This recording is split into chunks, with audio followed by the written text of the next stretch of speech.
This week on The Rock, we compare the 1920s with the brand new 2020s. We take a look at the robotics team's new partnership. And we investigate the door at the end of the lower hallway.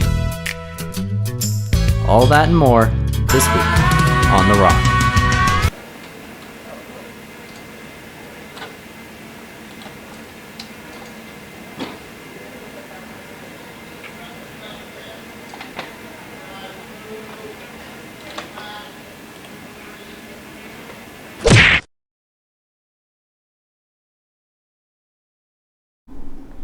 Welcome back to The Rock, HS. I'm Rowan Tull. And I'm Gabe Burnett, and welcome to 2020. 100 years ago, the Roaring Twenties defined American culture and left a lasting impact on our nation's history. In this next segment, Amy Agregard and Lily Rose Day take a look at the past century and make some predictions about what's in store for the next decade. The 1920s, 100 years ago, became famous as the Roaring Twenties because of the progressive time period economically and culturally in America. Mr. Welk and Miss Pullen give us some insight about the Roaring Twenties and what was so special about that decade, as well as their predictions for the next decade, the 2020s.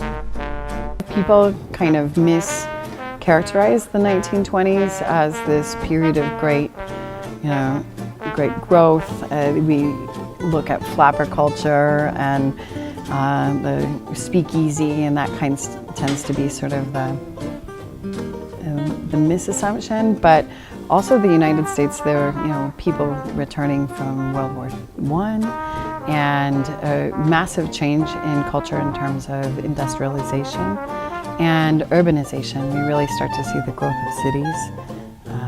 And so I think that city lifestyle becomes, in the 1920s, really, really relevant.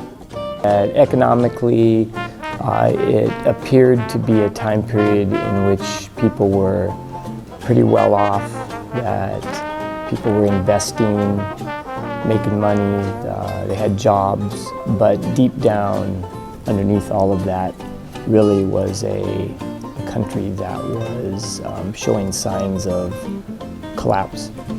The last decade, there was a resurgence of the 1990s. So I think there might be some throwback in terms of at least tilt of the hat. I'm hoping though, like if I really want to make a really great prediction, I would hope that in terms of trends, Americans in specific and global consumers around the world would look more towards renewable resources and buying less and using things more. So maybe, like I knit socks and I like to give my knit socks to people, and those knit socks are things I can repair and they might last you for 10 years, and they're made out of materials that didn't require, petroleum and things like that. There's no doubt technology is going to continue to change us. We can only, make up what it might look like this next decade, and I would say whatever you make up, don't think it's so far-fetched. So I really believe technology continues to change us. It changes how we learn. It changes how we communicate with each other. And it's kind of exciting to think what that might look like. For this Once in 10 Years Rock segment, I'm Amy Agregard reporting with Lily Rose Day. That's pretty cash money. There is something we do know for sure though, and it's pretty big news for Anacortes High School. Here's the short version of it. The robotics team is working with Lucasfilm now. Ivy Thomas and Nathan Diebler will tell us more about it. In a galaxy far, far away. My bad. I mean, in the robotics lab down by the middle school, there is a robotics team fighting to save our galaxy and to explore and expand their future.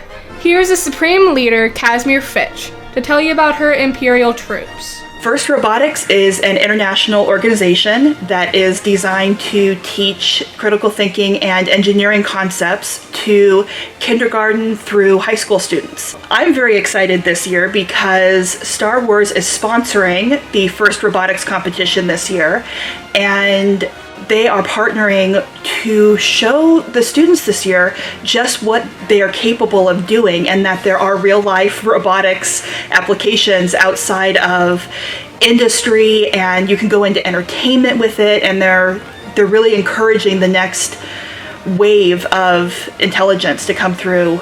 We interviewed resistance fighter Nathan Diebler to touch up about what robotics is.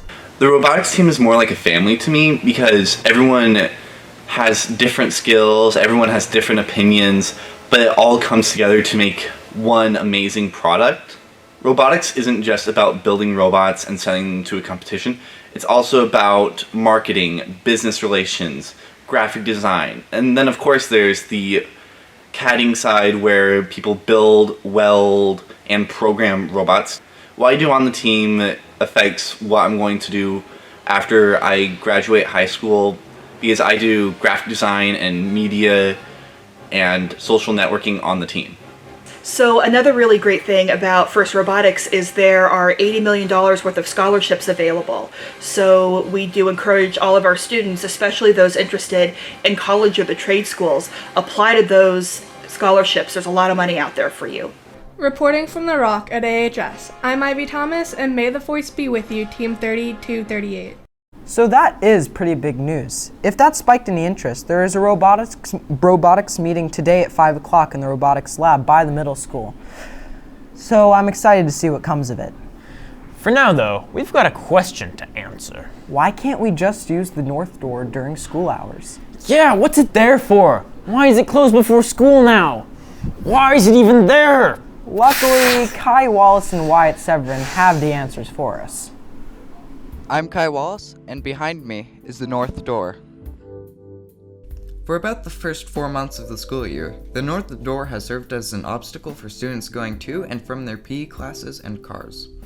It's annoying, especially from coming after, say 7th period down here back at the field house. It's annoying coming up, especially when it's bad weather like this.